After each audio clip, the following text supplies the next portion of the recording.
Good afternoon and welcome one and all to Suraasa podcast. I'm delighted to welcome Roja Paul. I'll share a little introduction before I ask Roja to introduce herself as well. But good morning, my name is Brian Coulter. I'm one of the trainers at Suraasa. The Suraasa podcast is something that we just want to do to share an experience from somebody such as yourself, Roja, an educator from around the globe, dedicated to children. And I think we talked about that a little bit before we started the podcast, but with a story to tell. Being a training centre, obviously we're looking for a few nuggets, as I've shared, to take away for all those teachers who are embarked on our teacher training certificate and other modules as well, and those who we maybe are thinking about joining with us in the future. But very excited to welcome you, Roja. So you're currently principal at Niraj International School. Niraj International School, is that better? Thank you. And one in which I read your principal's message and found it intriguing, absolutely intriguing, but we'll talk about that a little bit later. If I could just ask you to introduce yourself, and then we'll go from there. Yes, good afternoon. It is 2 in India. So good afternoon, Mr. Brian. And yes, I'm Roja Paul, and I have begun my teaching career in the year 1996. And I think I will go on till for posterity, as much as the Lord gives me the ability to do. And I'm married. Yeah, I've got a daughter who's an architect and looking to pursue post-graduation. Husband who is into entertainment industry. He's a DJ by profession. Oh, wow. And we have a small family. Of course, I'm one of the 5 sisters. And yes, that's about me. Wonderful. Thank you very much. Your husband, anybody else musical in the family? Just your Well, husband? My daughter is self-taught, or rather she loves to explore her ability to, she's learned the guitar by herself. Oh, And wow. she managed to, because of the internet, she could manage to learn. I can't say that she's proficient, but she can manage. She sings. My father-in-law is very good at it. And that's the closest that I can say who sings very well. Yeah. But Wonderful. my husband has a flair for music, definitely. Yeah, surely. Wonderful. We share something there. My son also is a self-taught guitarist. Oh, wonderful. I suggest to your daughter maybe to read Ed Sheeran's autobiography. Oh, sure, we'll do that. My son would recommend that. He is also self-taught and hasn't done too badly for himself. So. Oh, wonderful. That's good. Yes. So coming back to something I mentioned a moment ago, and that is your principal's message. Now, we would love to hear your journey into education and how you reached principal. But if I can just begin, what clearly comes out to me is your passion for children. And it was so refreshing. As I shared with you, it really stood out for me, not because it didn't follow any educational message that wasn't important, but the emphasis on children really shone through for me. And I have to say that doesn't always shine through in every principal's message or every website when I open the school and read the first blurb. So with children at the center of your life, clearly, and the passion for education, can you begin to maybe explain for me, as much as any of our viewers, where that passion for children and education came from? Ideally, Mr. Brian, all teachers, all educators, they say, okay, they start off, or rather probably have the story to say that I want to change the world is what they think they begin with. I would be very honest, I did not have any such thing in my head when I got into teaching as a profession. In fact, it was more for a convenience that I got in. But when I got in to become a teacher, and that is where I think I lit that particular flame. It was a flame, and then it grew bigger, because I saw the power that the teacher has, which is not something that is understood by many. like Henry Brooke Adams very well put in your virtual background. A teacher affects eternity. Not one can never tell where his influence stops. Absolutely understood. And that is what got into me, I guess, not looking at learning theories or famous psychologists, nothing like that, but with the very basic minimal this thing that I have a power to influence. It was that stirred my heart, that I got in, that I should do something different. But I also thought that I am the powerful one, but little did I realize with the journey that they are the powerful ones to me. Yeah. That is actually helping me get better as a teacher, and that is what has got me to continue from 1996 to now, and like I said, posterity. And I don't think I will look for any other profession, because people have told me that, Roja, you got this particular thing, why don't you go there, why don't you go here?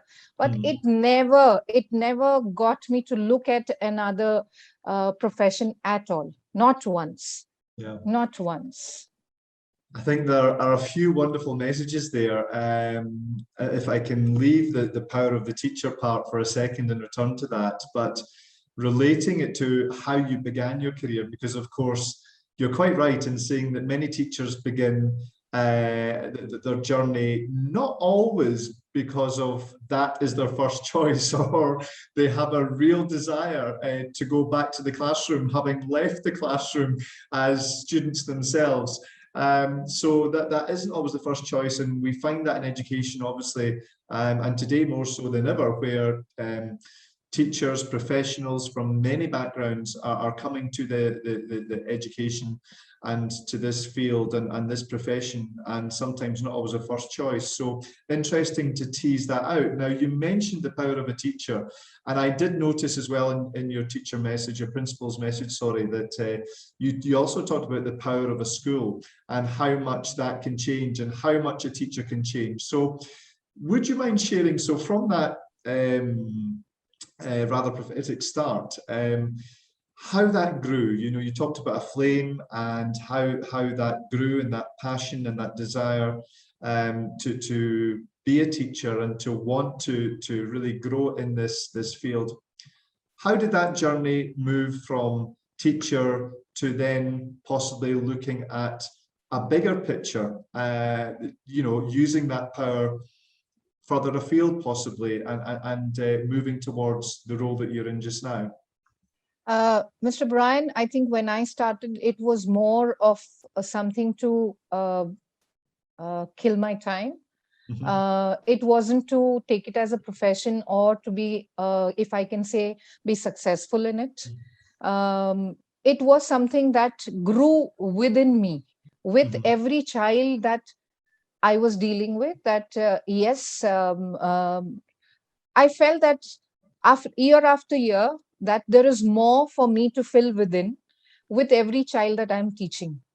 I did not think that I'm offering them something. I felt that they are giving me something.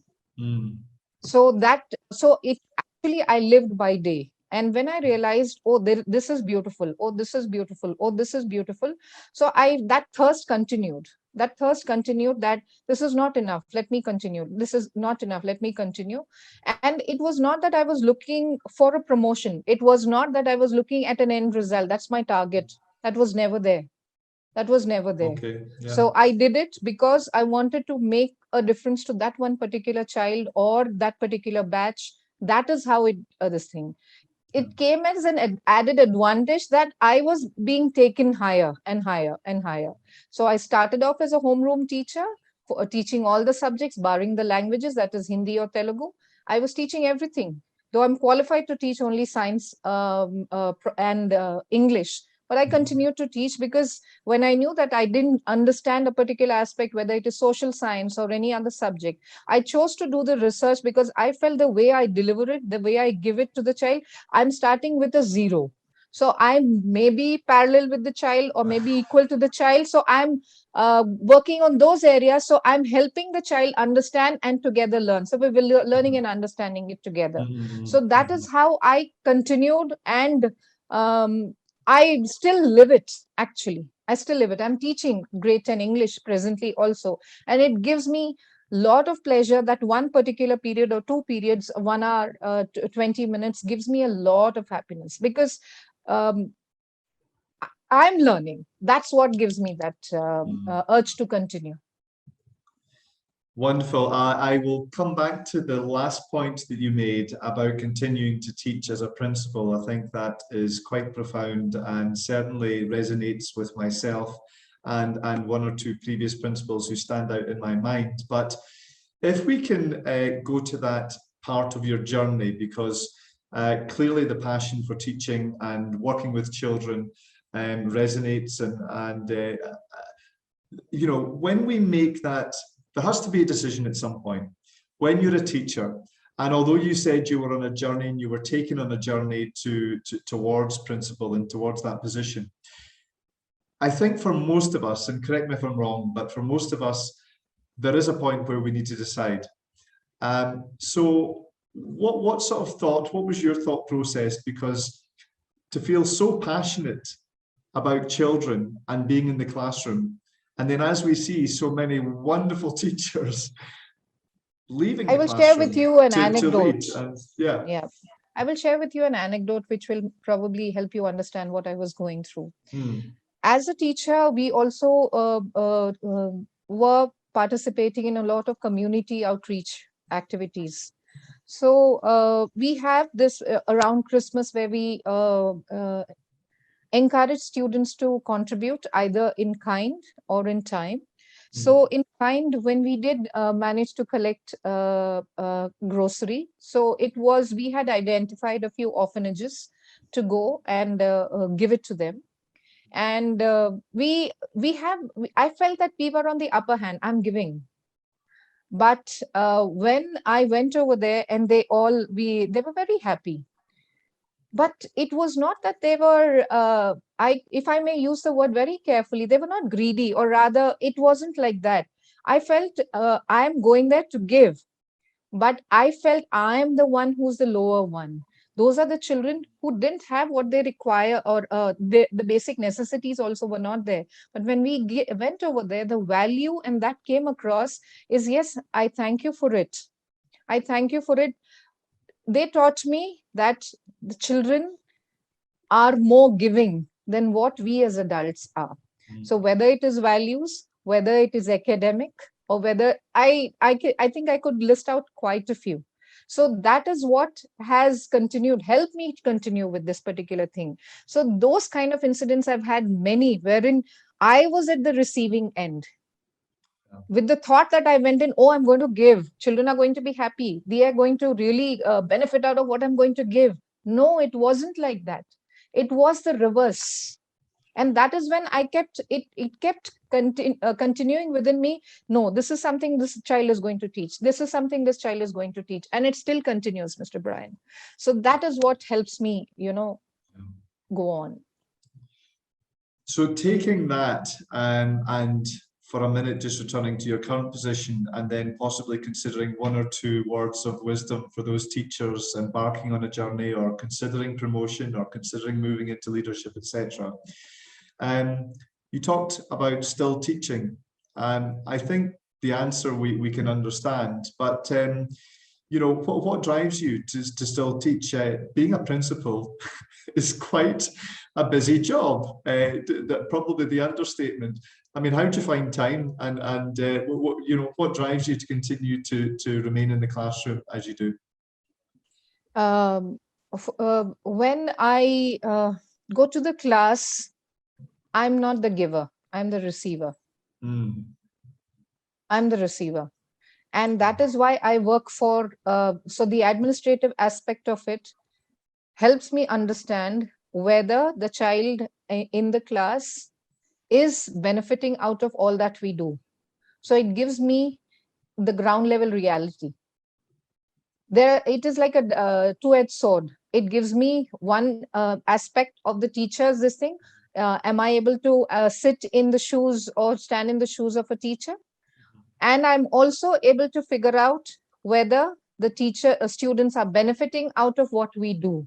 So the application of the administrative aspect helps me Me being a teacher helps me understand whether that application is actually working or not. And also I'm looking at the other most important stakeholder, that is a teacher, that whether I'm able to relate to their hardships, if I may call it hardships. Yes, it is hard for the teachers today. So I can relate to that too. So because it's very easy as an administrator to give deadlines. Come on, you have to do this. Come on, you have to do this. But am I actually getting into their shoes? Is there empathy? Am I looking at it from their perspective? That also gets adds on. It is very difficult, like you pointed out, Mr. Brian, that with all the busy this thing aspect of being a principal, it's very difficult to ensure that you are there in the class being prepared. That is very important, that I'm going prepared into the class. But the children are very, very wonderful. I can tell them they are non-judgmental. If I can very conveniently and comfortably tell them, oh, I didn't come prepared, can you excuse me for it? And I say, they're absolutely fine, let's do it together. So they are quite non-judgmental when compared to adults like us. Yeah. An adult would say, you better be prepared. How can you do that? So that is what the children, I mean, I relate to it. They are non-judgmental at all. So that two, that long story short is, it helps me understand if the administrative aspect of it is getting delivered. Second, to also have the empathy for the teachers, to relate to the teachers as well. And that is why teaching is very important to me. The third aspect, which I can never overlook, is it hones my skills too, because a skill can become redundant.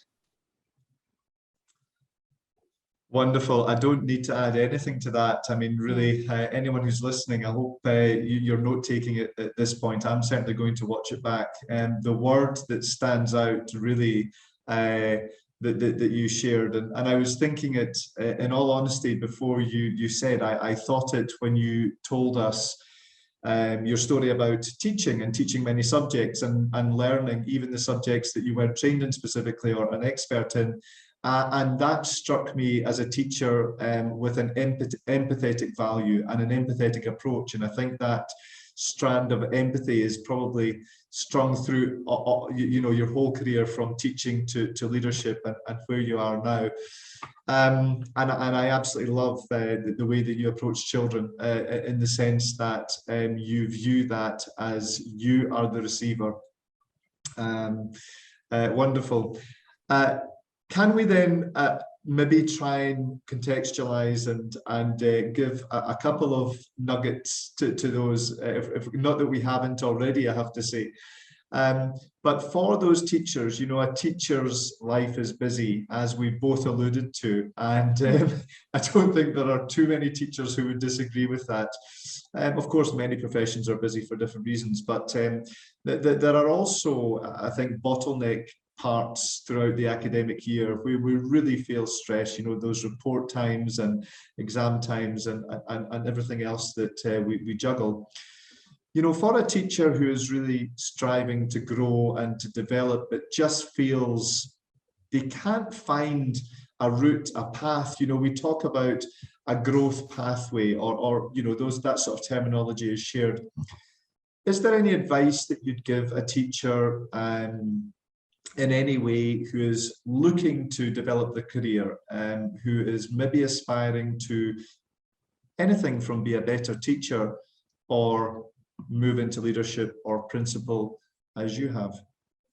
In India, I'm not sure overseas, because I've not met too many educators from overseas. But in India, teaching is a profession. I wouldn't call it a profession. It is more of a vocation. That's what they say. And gurus, as we are called, are revered. And we are put equivalent or parallel to the Almighty God.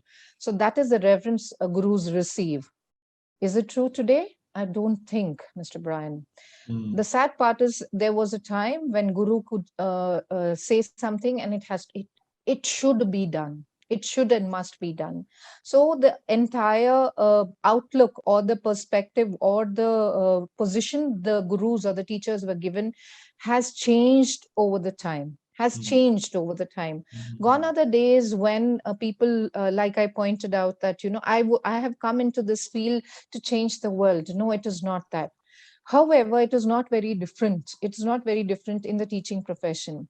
But what chokes a teacher from performing is when your target audience is not the child. If your target audience is your management, is your target audience is your colleague, or if your target audience is your promotion, I wouldn't say you shouldn't. I can't say that I'm not happy with my promotion. I'm very happy with my journey. But that should not be your target. And I will explain myself over there. Many teachers don't perform or underperform with the fear of peers.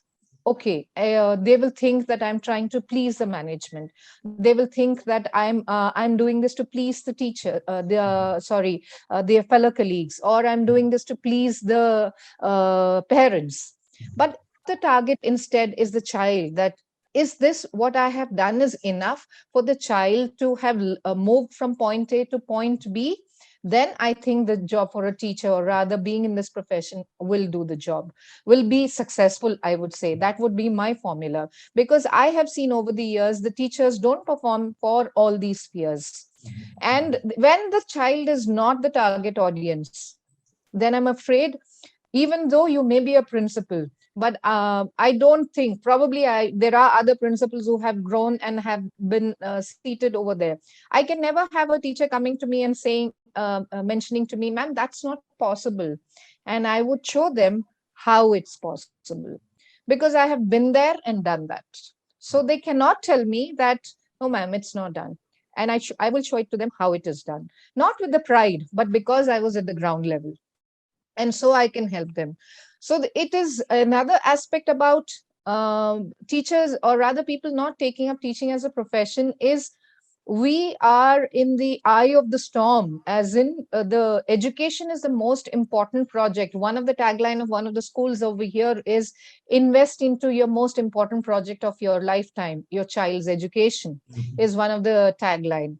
So if we are going to look at it from the monetary aspect, but instead looking at education, what does education do? Education teaches you that this is a chair and it has four legs. But education is not that. Education is much beyond it.